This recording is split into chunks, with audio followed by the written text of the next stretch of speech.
Hello बच्चों, चलिए प्रश्न को समझते हैं। एक डोरी से भारी पत्थर लटकाया गया। जैसे ही पत्थर को सरल लोलक की भांति दोलित कराया गया तो डोरी टूट गई। क्यों?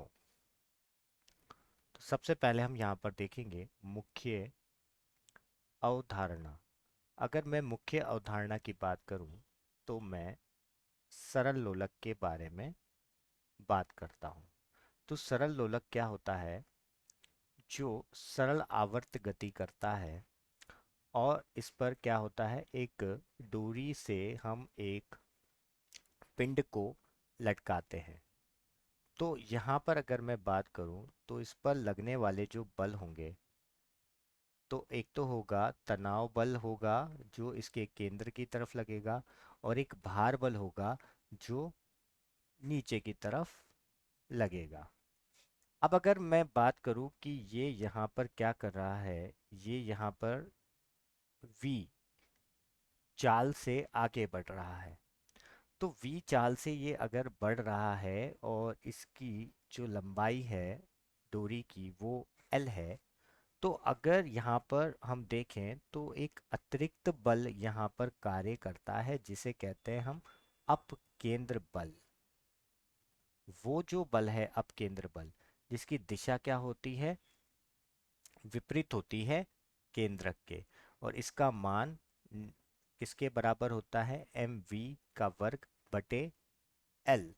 L यहाँ पर इस वृत्तीय पथ की त्रिज्या हो गई, उसके बराबर होता है।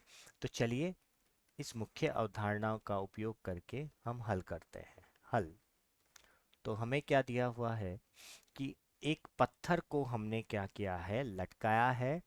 और जैसे ही उसको दोलन करवाते हैं तो वो दोलित ना होकर वो पत्थर क्या होता है, टूट जाता है। तो ये पत्थर मान लेते हैं कि ये हमारा पत्थर है। ये इसकी चरम स्थितियां हैं और ये बीच वाली स्थिति इसकी साम्य स्थिति है। ये साम्य और ये चरम स्थिति है। तो पहले हम यहाँ पर साम्य स्थिति में, इस साम्य स्थिति पर लगने वाले बल के लिए यहाँ पर हम न्यूटन के नियमों से, न्यूटन के गति के नियमों से हम यहाँ पर बनाते हैं FBD।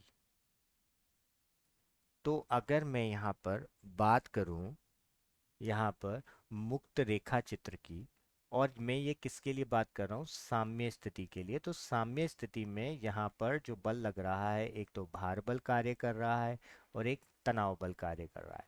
जो भार बल कार्य करता है वो भार बल की तरफ ही एक और बल कार्य कर रहा है जिसकी दिशा केंद्र के विपरीत होती है, केंद्र के विपरीत दिशा में होता है। वो कौन सा बल है, अपकेंद्रीय बल। जो ये अपकेंद्र बल है और ये हमारा भार बल है। तो अगर मैं यहाँ से समीकरण बनाऊं तो, और ये तनाव बल किसकी तरफ तनाव बल कौन प्रदान कर रहा है, तनाव बल यहाँ पर अभिकेंद्रीय बल प्रदान कर रहा है। तो अभिकेंद्रीय बल बराबर होगा या तनाव बल W प्लस अप केंद्र बल के। और ये जो अपकेंद्र बल है ये किस किस पर निर्भर करता है, ये वस्तु के द्रव्यमान पर, उसके वेग पर और उसके वृत्तीय पथ की त्रिज्या पर। तो mv का वर्ग बटे L बराबर T। तो यहाँ पर अगर हम देखेंगे तो हमारा जो x जो अतिरिक्त आ रहा है, वो अतिरिक्त क्या आ रहा है, यहाँ पर अपकेंद्रीय बल आ रहा है। और इस अपकेंद्रीय बल की ही वजह से यहाँ पर इस पत्थर टूट सकता है। तो मतलब इसका जो कारण होगा वो क्या होगा, यहाँ पर अपकेंद्र बल होगा। तो अपकेंद्र बल के होने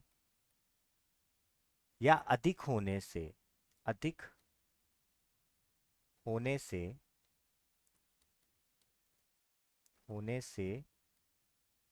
पत्थर पत्थर डोरी से, पत्थर क्या होगा यहाँ पर, डोरी से, पत्थर डोरी को तोड़ देगा, तोड़ देगा। उसके दो ही कारण हो सकते हैं, एक तो भार बल ज्यादा हो या फिर अपकेंद्रीय बल ज्यादा हो। भार तो होगा कुछ ना कुछ, पर अपकेंद्रीय बल यहाँ पर अतिरिक्त बल है। तो यही हमारे प्रश्न का उपयुक्त उत्तर होगा। मैं आशा करता हूँ आपको समझ आया होगा। धन्यवाद।